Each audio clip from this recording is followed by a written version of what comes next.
Welcome back, everybody. We're diving deep today into what it really means to be a dad, even when, well, life throws some curveballs. Yeah.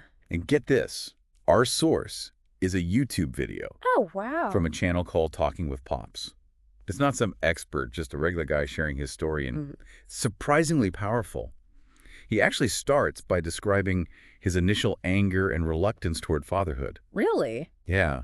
And it got me thinking, I mean, Ed, have you ever wondered how someone navigates fatherhood when they didn't have a good role model themselves? It's a great question. And I think what's so fascinating here is just the honesty. He Yeah. talks about an unplanned pregnancy, feeling completely unprepared, and the heavy impact of his own absent father. It's like he's standing at a crossroads. You know what I mean? It would Yeah. have been easy to walk away. Absolutely. And honestly, it's a situation so many people face. Right. The lack of a positive father figure can just create this cycle of absenteeism. Yeah. What's striking is his decision to stay, to actively break that cycle, which takes so much courage. Okay, so he chooses to stay, but then he talks about the struggles of co-parenting Hmm. and the jealousy he felt when his ex-partner remarried. Mm.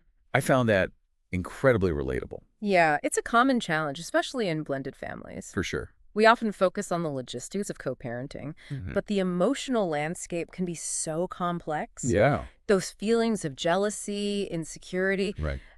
those are normal. Hmm. And acknowledging them is an important step in processing the situation in a healthy way. Absolutely. He doesn't sugarcoat it, that's for sure. Yeah.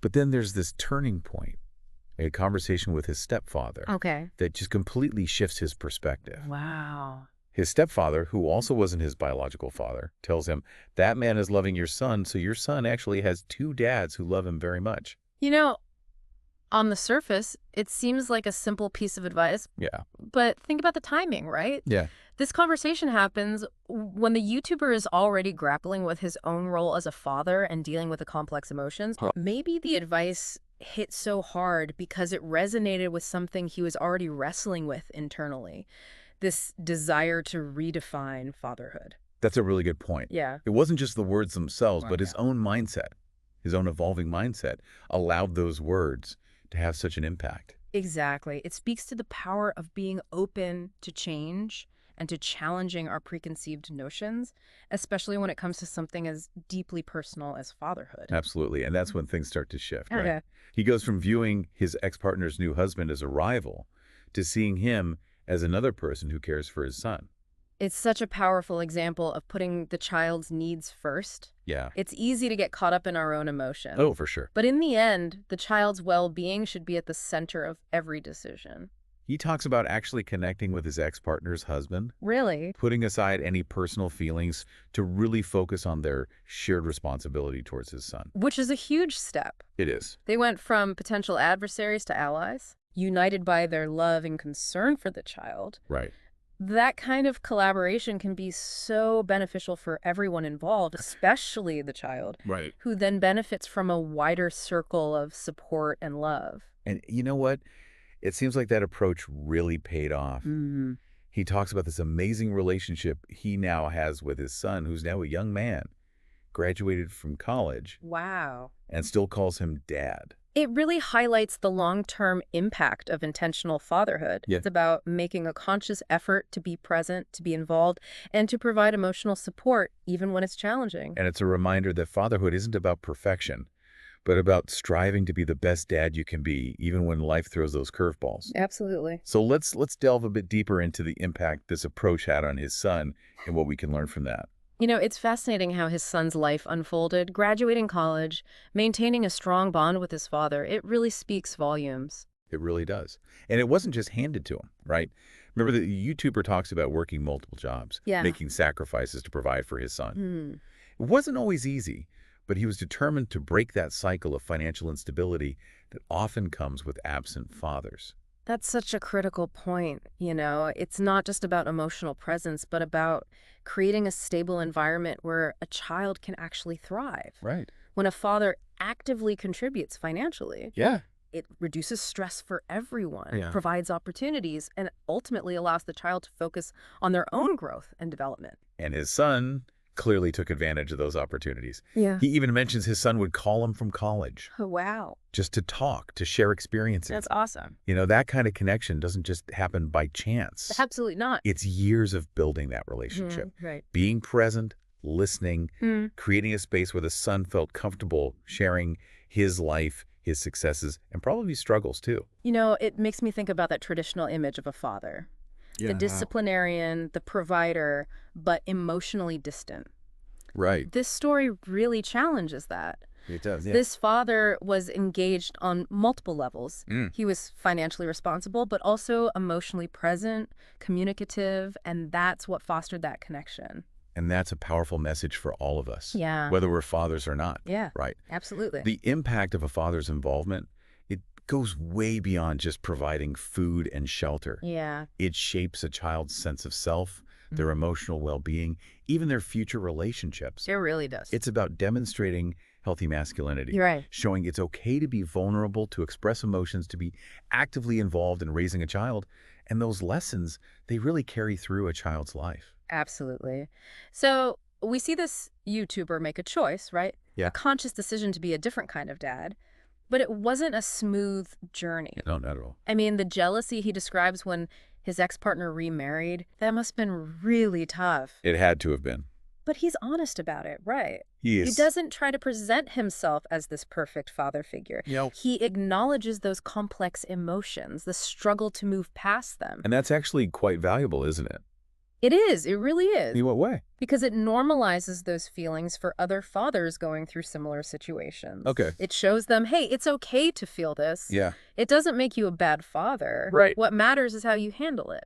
Yeah. And he chose to channel those feelings into something positive. Right. He focused on building that relationship with his son, on collaborating with his ex-partner and her husband. And that's where the real strength lies. Hmm. It's not about not having negative emotions. It's about processing them in a healthy way and making choices that prioritize the child. Now, while his story is unique, Yeah.